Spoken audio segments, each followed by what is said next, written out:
Hi everybody, I'm Michael, but you can call me J. Michael Norris. So I'm actually going to be reading to y'all tonight. First, this is a story. As we're doing this Halloween-themed event. Oh, thank you, Louis. I'm sorry. And thank you for that introduction. Appreciate it. We're doing a Halloween-themed sort of spooky, scary story thing. I don't write spooky and scary stories. Well, at least I don't think they are. Some people would disagree with me.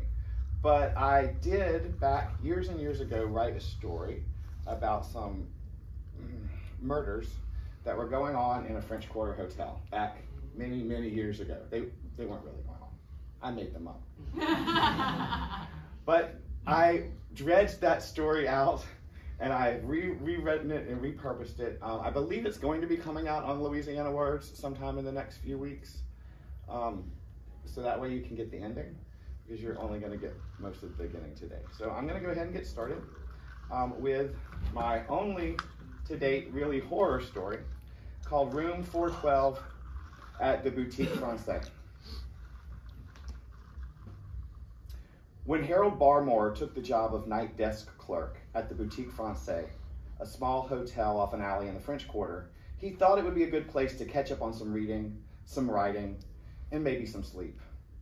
One of his roommates, Peter, worked late nights at a hotel himself, and he told Harold that on slow nights, especially during the week, he could often sneak in naps. Living with 3 other roommates in what was supposed to be a 2-bedroom apartment in the French Quarter meant that Harold constantly ran up on someone he'd rather not run up on, and usually not in the way he'd like to run up on them.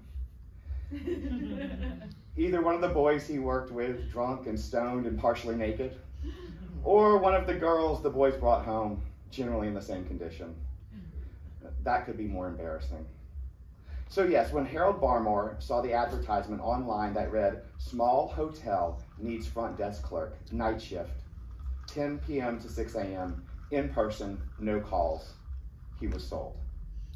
And when Mr. Barblue, the plump, red-faced man with strained arteries who owned Boutique Française, met Harold Barmore, he was sold as well.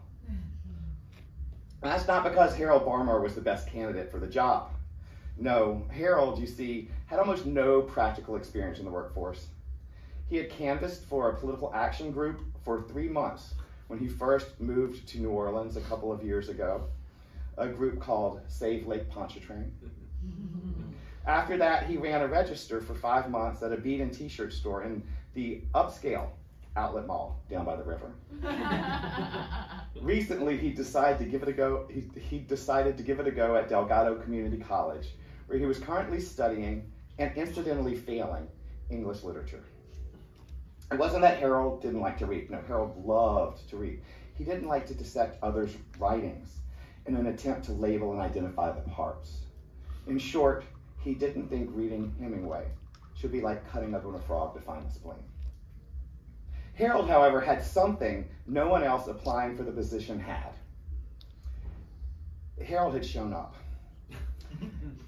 Harold Barmore was, in fact, the one and only candidate for the job. Boutique Française held a reputation in the city for being a place popular with tourists, one of those places that had faux aged plaster on the walls and upcycled fixtures salvaged from the wreckage of Katrina. A place where a visiting trustafarian might tip you $20 to bring their bags up to their room. Rumors around town said ghosts haunted the hotel, and that it was quite possibly the location of the murder of one of the city's most notorious voodoo priestesses. Or was it one of the city's most notorious dark witches? Or maybe vampires? I don't know, but you get the point. These reasons, of course, would generally pull a large pool of applicants from those living in New Orleans, especially the hospitality professionals in and around the French Quarter. But no, despite such appeal, Harold Barmore applied for the night desk position at the Boutique Française alone. No one else showed any interest because of the way the last 2 night desk clerks' employment had ended there, in the bathtub of room 412, drowned, apparently. That is at least what the newspapers were reporting. They said it might be a serial killer or killers, or even some sort of ritual sacrifice. Speculations around town, especially those spread by the nighttime tour guides, said that the infamous voodoo priestess or dark witch or vampire that had been killed there had come back to life to wreak revenge on the city. In truth, no official police report had been published because the investigation was ongoing. And as the proprietor, Mr. Barblue, assured Harold, the police were quite certain the incidents were unrelated. Quite certain. Besides, he whispered near the end of their interview, the second might have just been a suicide. That Tommy Martin always did want to make a name for himself somehow. This was probably the only way he ever would. Harold Barmore understood the sentiment. He was going to make a name for himself as well. So I hope this won't be discouragement to you coming on. Of course not. Harold was trying not to seem too excited or too anxious about the job, but it came out fast and loud. His mother had always told him he was too cocky for his own good and he needed to rein that in. So he decided to make a joke. I ain't afraid of no ghosts.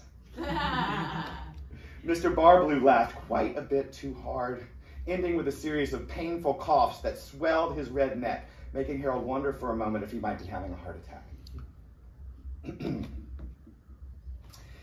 In Harold's third week at the hotel, he decided to give up on bringing a book or trying to catch a nap, and resolved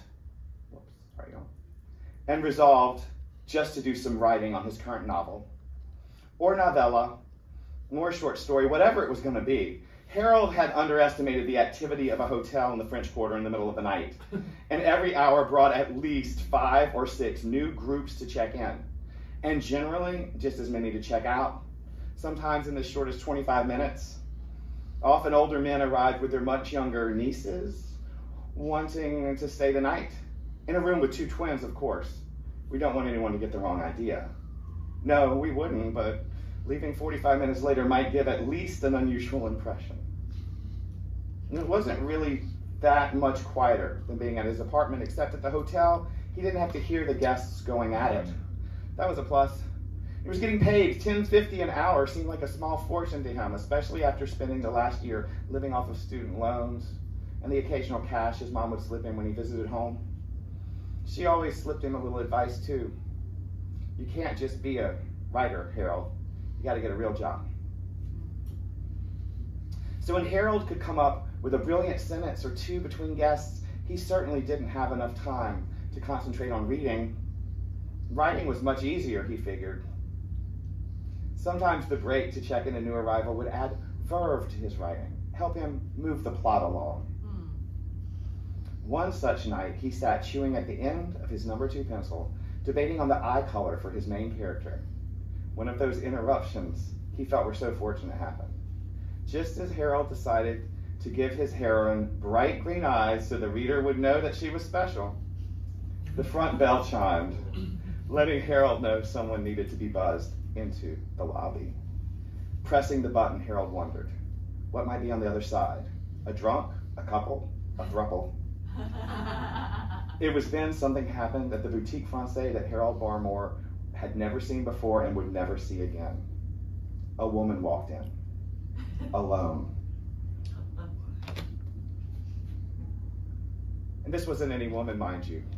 No, this woman was hot. This woman was tight red dress and 5-inch heels of burning coals. This woman was 5'7" of long black hair on fire. This woman was tits and ass and everything in between. Harold was transfixed, amazed, awed. Her heels clicked across the terracotta tiles as she sauntered to the desk, her left eyebrow rising impossibly high as she stared through Harold's head. "What you writing?" she asked. "What?" Harold looked at her red lips moving, but he could barely hear what they were saying. "I said, what are you writing?" She made sure to move her lips with precision, punctuating the words, and then pointed to the pencil and yellow legal pad in front of Harold on the counter. "This? Nothing. Just some story I'm working on." "Ah, a soon-to-be famous writer." She eyed Harold up and down. His lipless mouth stood agape. His large, unassuming face palely rested upon his two too thin neck. His round body slumped forward as if they were tired from carrying its own weight. "Let me guess," she said.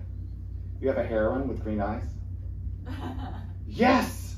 Harold's eyes widened, filling the entire lenses of his glasses. "I mean, I just decided that. How did you know that?" "All soon-to-be famous writers have heroines with green eyes." She continued looking at Harold for a moment, then waved her credit card in his face. "And I'll need a room with a king." "Oh, yes." Harold looked down at the screen in front of him, typing I into guest and king into bed. 412 came up on the screen, blinking. Under Find Other, Harold typed Y and waited. The cursor blinked for a moment. The screen flashed on and off. Then no results came up in front of him. "Problem, Dorothy Parker?" The blood-red lady drummed her blood-red nails on the counter. "Who?" Harold stared at the computer a little longer, thinking about what Mr. Barblew had said 2 days before, after the black and yellow police tape had come off the door and the new bathtub had been installed. "It can't sit empty forever, kid, so rent it if it comes up. I'm not in the business of holding open rooms for nobody, no matter what. Got it? But whatever you do, don't go in there. Never go in that room." "I said," the woman repeated, "Problem, Dorothy Parker." "Oh no, sorry, no problem." Harold took the card from the woman. "Is this your correct name?" "Isabel. Isabel Bellinger."